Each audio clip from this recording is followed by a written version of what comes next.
The Raven by Edgar Allan Poe. Once upon a midnight dreary, while I pondered weak and weary, over many a quaint and curious volume of forgotten lore, while I nodded, nearly napping, suddenly there came a tapping, as of someone gently rapping at my chamber door. "'Tis some visitor," I muttered, tapping at my chamber door. "Only this, and nothing more." As distinctly I remember, it was in the bleak December, and each separate dying ember wrought its ghost upon the floor. Eagerly I wished the morrow, vainly I had sought to borrow, and each separate dying ember wrought its ghost upon the floor. Eagerly I wished the morrow, vainly I had sought to borrow. From my books, surcease of sorrow, sorrow for the lost Lenore, for the rare and radiant maiden whom the angels named Lenore, nameless here forevermore. And the silk, sad, uncertain rustling of each purple curtain thrilled me, filled me with fantastic terrors never before, so that now, too still of the beating of my heart, I stood repeating, "'Tis some visitor, entreating entrance at my chamber door. 'Tis some visitor, entreating entrance at my chamber door. This is this, and nothing more." Presently my soul grew stronger, hesitating then no longer. "Sir," said I, "or madam, truly your forgiveness I implore, but the fact that was I was napping, and so gently you came rapping, and so faintly you came tapping at my chamber door, that I scarcely was sure I heard you. Here I hoped wide the door, darkness there and nothing more." Deep into that darkness peering, long I stood there wondering, fearing, doubting, dreaming dreams no mortal had ever dared to dream before.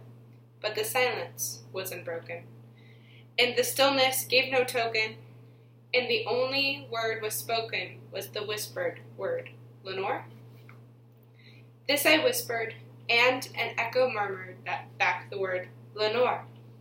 Merely this and nothing more. Back into the chamber turning, all my soul within me burning, soon again I heard a tapping noise, somewhat louder than before. "Surely," said I, "surely that is something at my window lattice. Let me see then what thereat is, and this mystery explore. Let my heart be still a moment, and this mystery explore. 'Tis the wind, and nothing more." Open here I flung the shutter, with many a flirt and flutter, and there stepped a stately raven of saintly days of yore. Not the least obeisance made he, not a minute stopped or stayed he, but with mien of lord or lady, perched above my chamber door, perched above a bust, a palace just above my chamber door, perched and sat, and nothing more. Then this ebony bird, beguiling my sad fancy into smiling, by the grave and stern decorum of the countenance it wore, "Though thy crest be shorn and shaven thou," I said, "art sure no craven, ghastly grim and ancient raven, wandering from the nightly shore? Tell me what thy loudly name is on the night's Plutonian shore." Quoth the raven, "Nevermore." Much I marveled, this ungainly fowl, to hear discourse so plainly, though its answer little meaning, little relevancy bore. For we cannot help agreeing that no living human being ever yet was blessed with seeing bird above his chamber door. Bird or beast, upon the sculptured bust above his chamber door, with such name as Nevermore. But the raven, sitting lonely, on the placid bust spoke only that one word, as if his soul in that one word did he outpour. Nothing further than he uttered not a feather than he fluttered, till I scarcely more than muttered, "Only friends have flown before." Then the bird said, nevermore. Startled at the stillness broken by reply so aptly spoken, doubtless, said I, what it utters is its only stock and store, caught from some unhappy master whom unmerciful disaster followed fast and followed faster, till his songs one burden bore, till the dirges of his hope that melancholy burden bore, oh, of nevermore. But the raven, still beguiling my sad fancy into smiling, straight I wheeled a fashioned cushion seat in front of bird and bust and door, then upon a velvet sinking I betook myself to linking fancy until fancy, thinking what this omnious bird of yore, what this grim, ungainly, ghastly got of omnis bird of yore, meant in croaking nevermore. This I sat, engaged in guessing, but no syllable expressing, to the fowl whose fierce eyes now burned into my bosom's core. This and more I sat diving, with my head as ease reclining on the cushion's velvet lining, that the lamp light gloated o'er. But those velvet violet lining, with the lamp light gloating o'er, she shall press on nevermore. Then, methought, the air grew denser, performed from an unseen censer, swung by seraphim whose footfalls tinkled on the tufted floor. Wretch, I cried, thy God hath let thee, by his angel he had sent thee, respite, and nepenthe from thy memories of Lenore. Quaff, oh quaff, this kind nepenthe, and forget this lost Lenore. Quoth the raven, nevermore.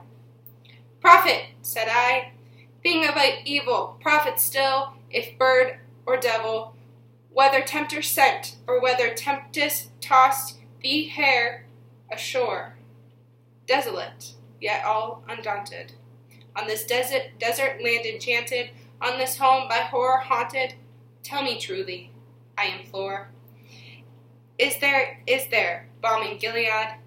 Tell me, I implore. Quoth the raven, nothing more, nevermore.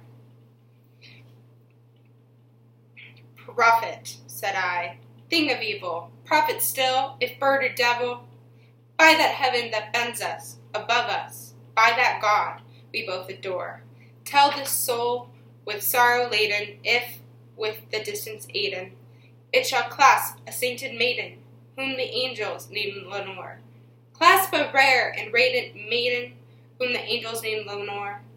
Quoth the raven, nevermore.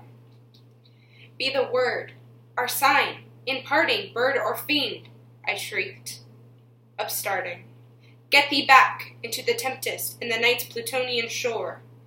Leave no black plume as a token of that lie thy soul hath spoken.